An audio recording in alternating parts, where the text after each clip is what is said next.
Excerpt from The Soul and Intuition.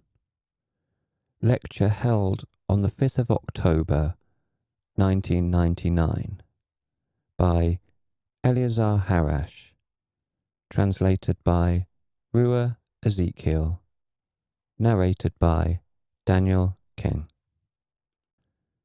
When the Supreme Soul, the fifth body, is deciding a question, if the person can ignite it within themselves with a lot of sincerity and prayer, even when they have not achieved samadhi, this sometimes happens, then notice what takes part is, first the intuition, and then the mind, never the other way around. This means, according to the occult measure, that the decision is right always. If only the mind is making the decision, even if there is something positive or a result, you are on the wrong path. And in a short time, you will know that you were on a wrong path. When the mind is making a decision, even if it looks right, it is dangerous. Because of this, if the person prays, with the prayer they can remove the mind and receive illumination. I want to give you one rule, because some people in Varna, in Sofia, and in other places want to follow whatever I tell them. But I do not act in this way. This is why I am giving a rule. In this way, some people want to escape responsibility and transfer everything to me, but I am not easily fooled.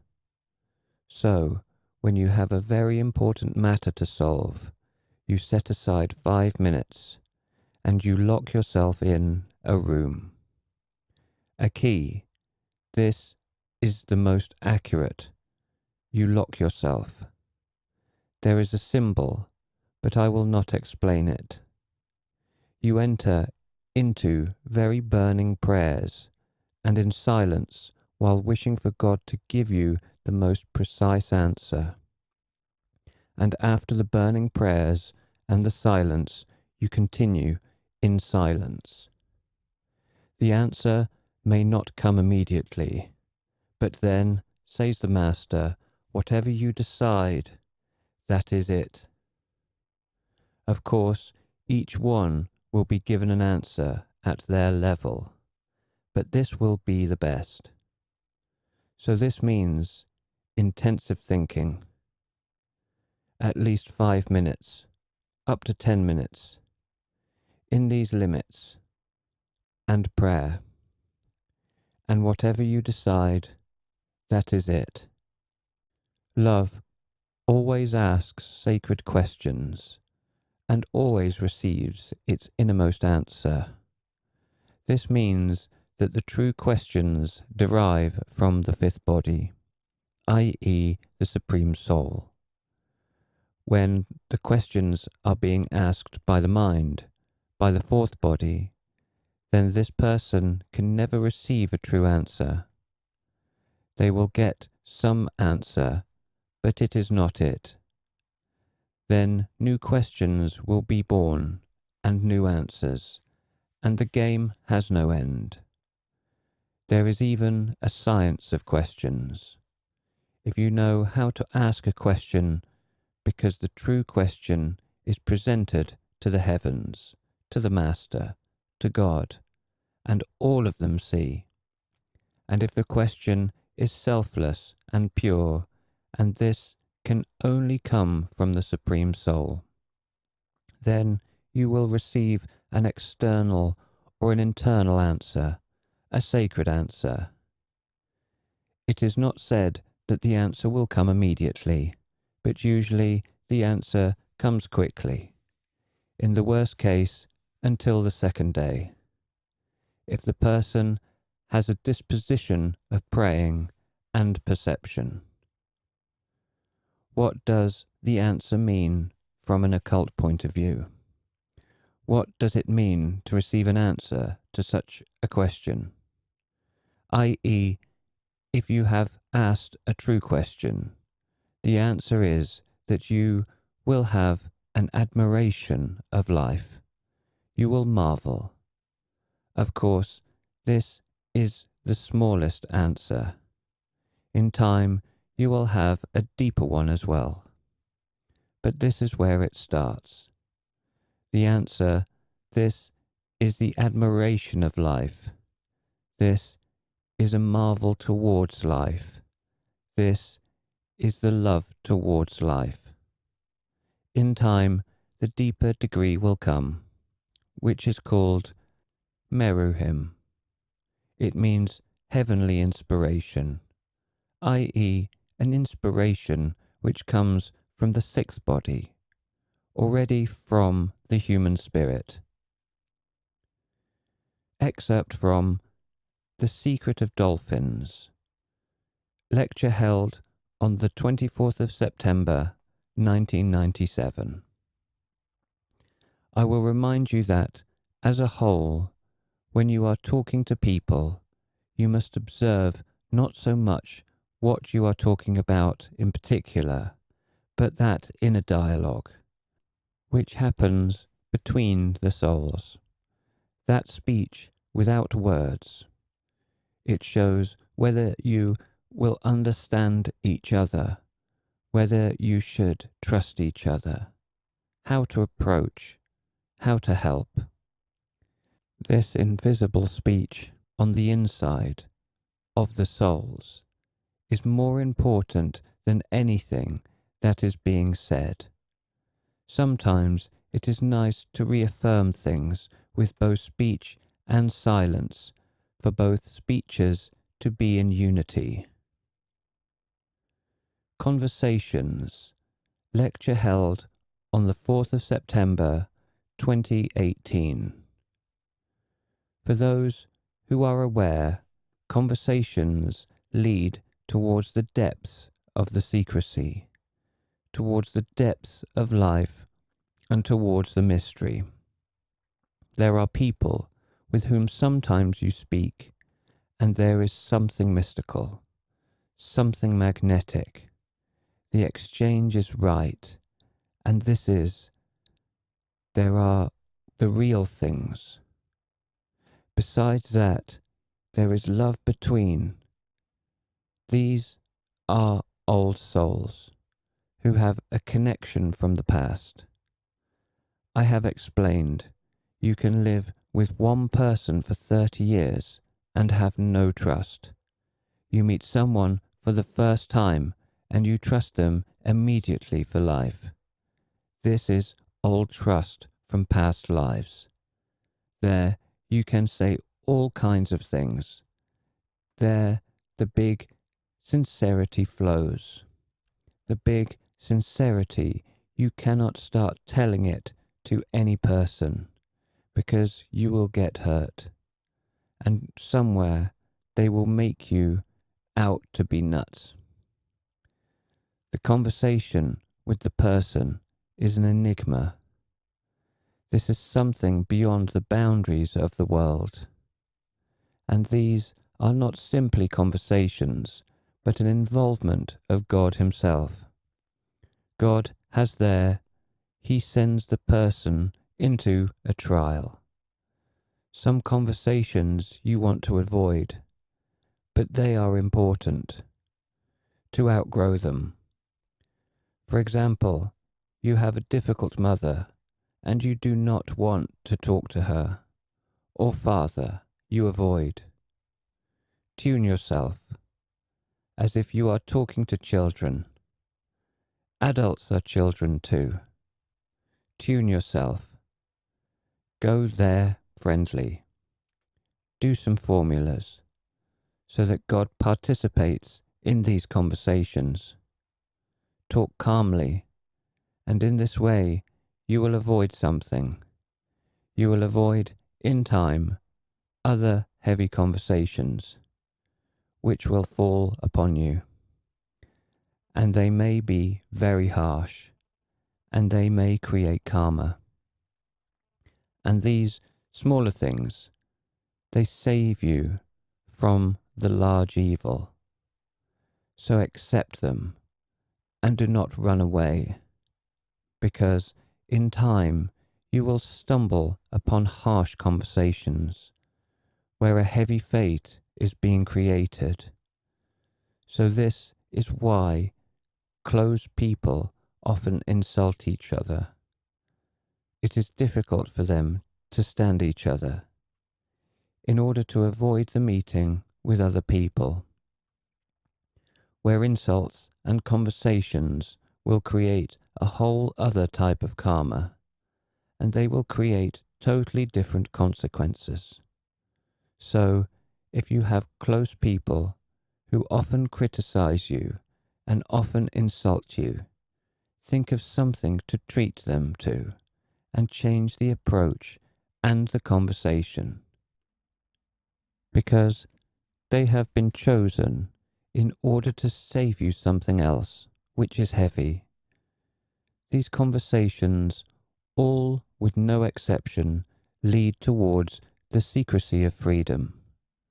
But when you run, I am not saying to often seek such a conversation, but when you cannot avoid it, greet it according to the rules and go there with lightness. And if you really have lightness, and you bring this lightness, even the person will feel lighter, and they will understand, even if they are insulting you, that there is something else. In conversations, lives are being changed, and they move towards the future, because in many conversations, very fine energies and beings from other worlds are being summoned. Sometimes you are talking to the person, but this is a being from the other world, or one of the dead. And in time, when you devote yourselves to God, God will tell you what person you are talking to exactly and what the purpose is. And he may even tell you, I have had many instances, exactly which deceased person that is, but they are inside of the living person, talking with their voice, the so-called living person, who, from one point of view, is dead. As the Master calls them, moving graves. They do not know what the matter is about, but they do not need to know. It is important that you are seeking your awareness and that you know why things are happening. These beings which visit the conversations are immeasurable, and they are an important part of our secrecy, called path. These fine forces intertwine into the deep, conscious conversations in a very concealed and unfathomable way, and they convey a part of their powers. In the Atlantean conversations, there is a sacred invocation towards depth. When Atlanteans meet, they exchange depth. They exchange like two souls in love in the pure sense. They exchange soul. They exchange sun. Conversations unlock doors, passageways, crevices to other worlds. Sometimes one word, spoken by a sage and an initiate, can open your path for your whole life, and you already go in another direction. In these conversations, there are sometimes particular sacred words. I have spoken a lot in the books of the elders about the ancient languages and the ancient words. The ancient languages are something exceptional. They have nothing in common with these English, German, French, extremely poor languages, which divide. They increase logic instead of intuition. They increase the business and they miss the truth. In the true words, the ancient ones, for example, shot chiltle, in secondary Atlantean language means otherwise flower. But the interpretation is a heart that sacrificed itself. There are no two interpretations. All other interpretations are around this. But the meaning is one, and it enriches you. So, the ancient words carry something exceptional. They are fine food for our fine energy. Our fine energy within us, i.e. the Supreme Soul, and the Spirit feed on words like this. And when you repeat them to yourself often, like Aham, Brahma, Asmi, or Aum, the Master says, repeat this word. You will not understand it. It contains within itself a part of the boundlessness. It is a part of the secret name of God, of the anciency. Repeat it thousands and millions of times, and sometime when you pass over 700 million, you will know what the matter is about. There are conversations and words in the sacred language which unlock very deep energies, the energy of true development. Conversations are an exchange with beings. These beings overflow from one person to another. People often are communicating vessels. There are conversations which are fateful. In them, God Himself takes part and speaks. It is not even the person. It is not even their spirit. Sometimes there is a difference. When the Master is speaking to you, and when God is speaking to you, these things I have understood because they have told them to me, not because I know them. I know that I know nothing, and from long ago, and I know that I will die ignorant, and very, such deep ignorance that I could even write a whole novel, but I will not talk of it here.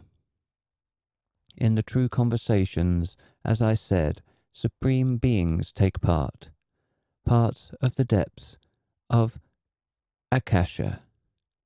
I am speaking of the mystical conversations between soul and soul, soul and spirit, on the outside, person to person, but on the inside, soul and spirit. Mystical conversations, mystical souls, old souls with experience. They exchange something from the past, something deep. They do not deal with external facts, simply because the truth is way above facts. Facts are a third of the truth, and often they deceive. The conversations between the Toltecs were at an exceptional level. In this way, they mutually increased God within themselves, the eagle. They increased their mystery and their boundlessness. When two sages meet, there are never any contradictions. Two suns embrace, two shinings embrace. Reverence and reverence embrace. There is not even respect. Respect is an inferior word.